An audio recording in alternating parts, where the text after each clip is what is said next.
Hi, my name is Neil Daswani, co-director of the Advanced Security Program here at the Stanford Center for Professional Development's Advanced Security Program. I am honored and humbled to be here today with Vint Cerf, co-inventor of the TCP/IP protocols and father of the internet. I was fortunate to meet Vint back in 2005 at Google, where he had so graciously agreed to write the foreword for the Foundations of Security book that I had co-authored and published in 2007. Time flies. Welcome, Vint. Well, it's delighted to be here, as always, Neil. And this is a very timely moment to have a discussion about security.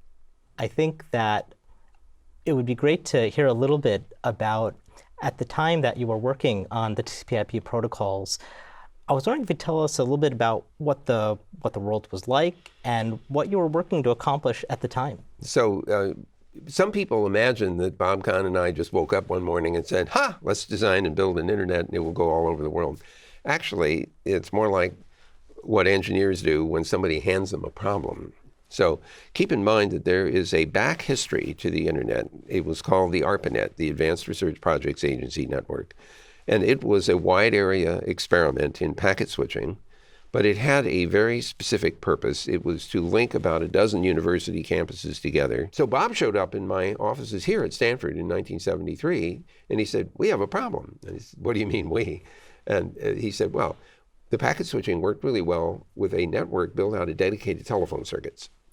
But if we're going to put computers in airplanes and ships at sea, we can't use wires to connect them together, and the tanks run over the wires and they break. So we had to develop a mobile packet radio network and a packet satellite network to deal with all of the various combinations. Computing resources at that time were large mainframe machines. Time sharing had been around for around a decade. It sort of popped up around 1961. I want you to imagine that here it is, it's 1973. We're trying to figure out how do we build a network of networks using packet satellite, packet radio, dedicated packet switched telephone circuits, and eventually Ethernet, which was developed also in 1973 at Xerox Palo Alto Research Center, about a mile and a half from my lab here at Stanford. That too became part of this ensemble of different kinds of packet switch nets. So at the point where we're starting to do this, we're seeing a diversity of networks. We know that the Defense Department wants to use this in command and control. We know that means it has to work everywhere around the world. We know that it's going to have to be secured against various kinds of attack, because otherwise, why would the military want to use it for command and control?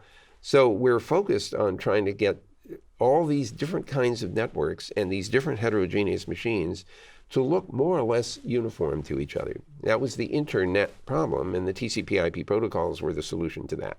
But we were honestly not thinking in that more or less open deployment as much about security as we were about just getting it to work reliably.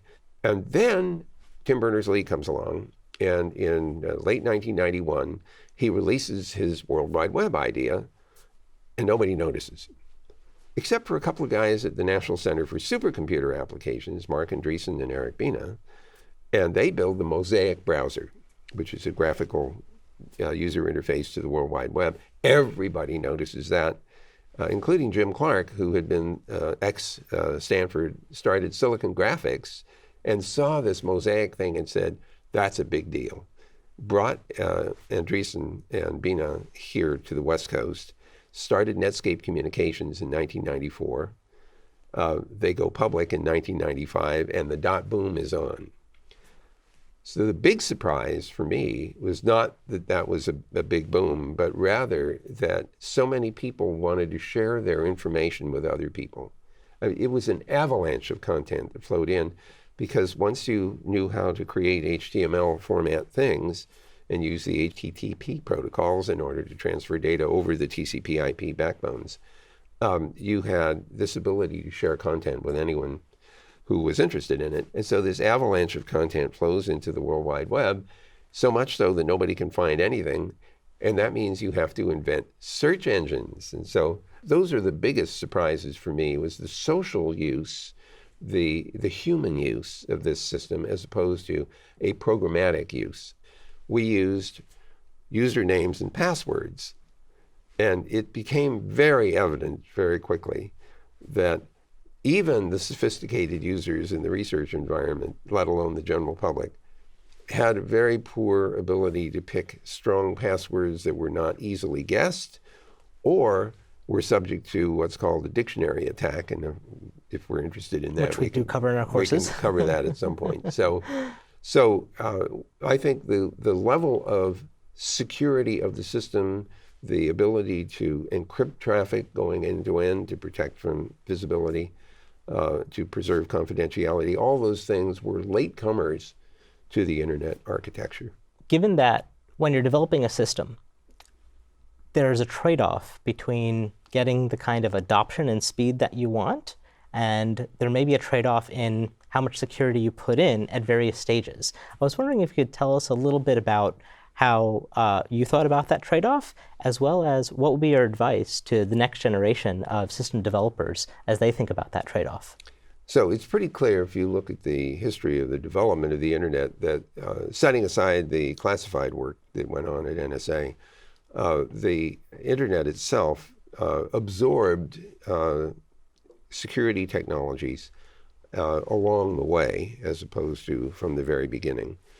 And although it's fair to say that if you're going to secure a system, you should think about that right at the beginning during the design, I'm actually glad that we didn't, because we got to explore a lot of applications without having to worry about security discipline.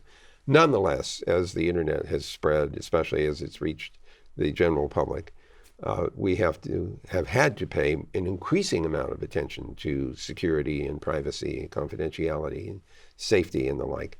We have to be thoughtful, though, that what happens if the certificate authority is breached or is bribed to produce a certificate which is inappropriate, for example? Who will we trust? And where does trust ultimately have to lie? The classic problem in security is that if you require that everything be secured for anything to be secured, you have a lot of work ahead of you. How do you get the assurance that organizations are using, say, all of the security countermeasures that are now available today that, say, weren't as available, say, 10 or 20 years ago? What are your thoughts on testing? So I have a great concern about security specifications, which can sometimes be quite lengthy, which you urge somebody to follow. And then you trust them to say, I followed all the directions, so give me my little check mark.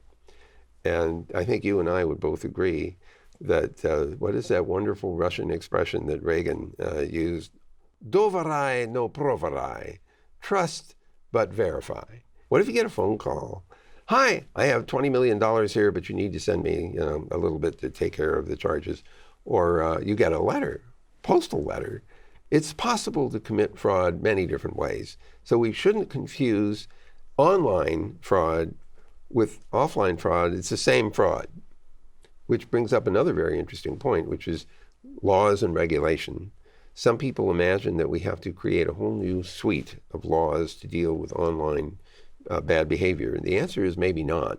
A lot of those bad behaviors have their mirror images in other media in the physical world, and so they should apply equally. The one place where we might have to have special rules is where the attack is actually against the infrastructure of the internet itself, or against the World Wide Web, and it's the router systems and the operating systems of the computers that are part of the network.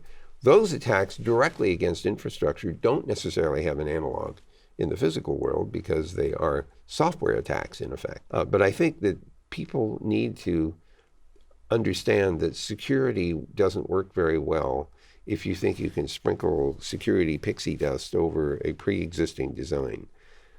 You really need to build it into the system. And if we begin by thinking people need to be safe and secure and reliable and private and so on, then we should incorporate that thinking into the original design.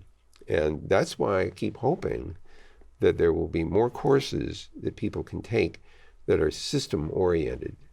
Systems engineering is how you think about these complex things.